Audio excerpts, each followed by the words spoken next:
today we are going to be talking about the movie Babysitter Killer Queen, which is the sequel to Babysitter, which was made in 2017.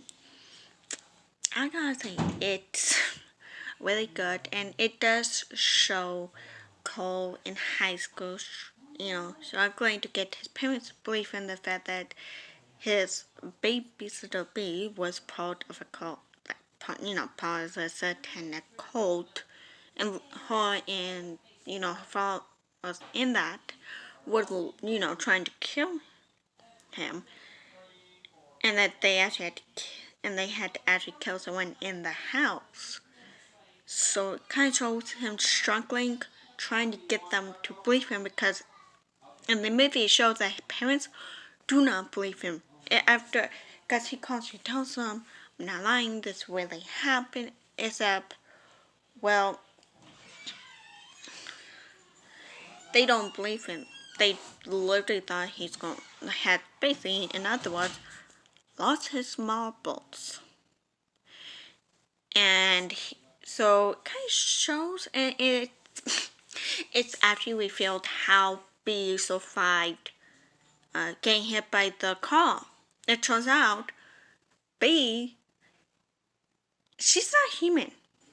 So anyone who came up with guess theories that she made a deal with the devil, she's a demon, she has immortal. It turns out, yeah, exactly that. It turns out B is a demon who made a deal with the devil to save a girl. So that explains how she, survived, and and turns out they were doing the ritual what they need to call to be part, because, innocent, until they find out that it's actually kind of ironic that after they drink the mixed blood, that they actually find out that Cole is not so innocent, because they they find out that he actually lost his innocence. And if anyone don't know me by lost innocence, I don't mean he went and killed. I mean, it's to do with the other innocence. And you don't know what that is? Dude, I feel so bad for you. Let's just say it had to do with the thing with the birds and the bees.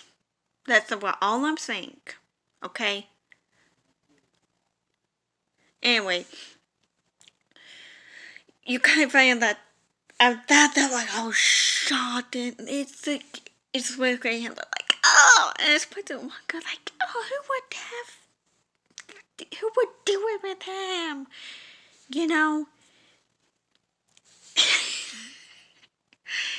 Although I really feel bad, the one character that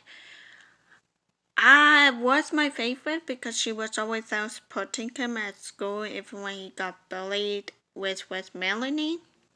Because, our truth, I felt so disgusted when it's revealed that she was actually really just a selfish person who wanted to kill Cole just because she wanted more followers on her basically on her channel. And this is a girl who calls out his first kiss with. And then clearly he has somewhat of a little bit crush on her. He trusted her, and she took that trust and trampled all over it. So you think about it, she acted nice when he was around, so when he was around, she acted like just a really jerk and mean person.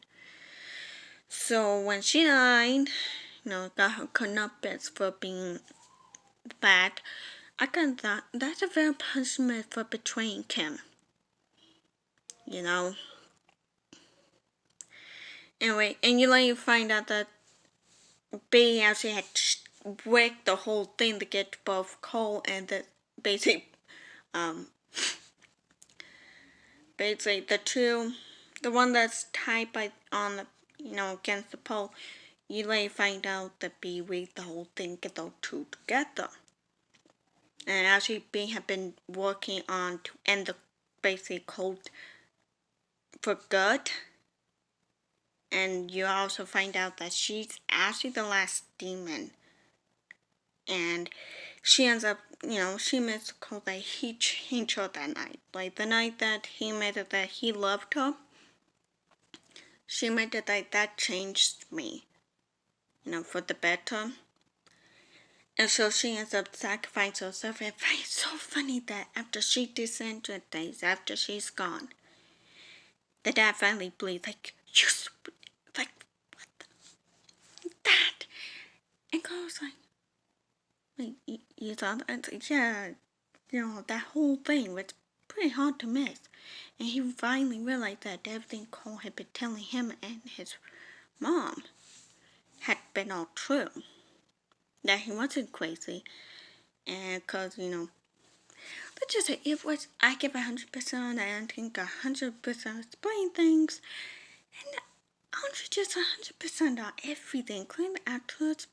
And bonus for finally explaining how B survived that car act, like that car hitting her. Bonus for explaining that and everything else. And also, I thought then you kind of hear this eerie music that they always play on anything. I mean, I don't know if they're going to do a sequel to, they're going to make a Babysitter 3. It's like, because in the book is still, show that the book is still exactly where the area of the ritual that failed was at. You kind of get a feeling of, and plus you have daily music, you kind of get that feeling of a possible sequel. Or I have a feeling that they might be, because the book is set out. Someone could literally try to restart the code to find that book. Start it again. And I hope not. Because, they're going to be, they're going to try to explain about, okay, you may have B sacrificed herself. How she's supposed to come back? Because she literally drank that cup that had tainted blood in it. Why do I have a feeling? I mean, once again, because the eerie song and the fact the book is still there, I have a feeling it's like a hint at a possible sequel. Anyway, yeah, I totally suggest this movie for anyone who's a horror fan.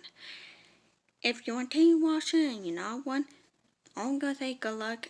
This one I would definitely strongly advise not to have any kids watching it. Bye.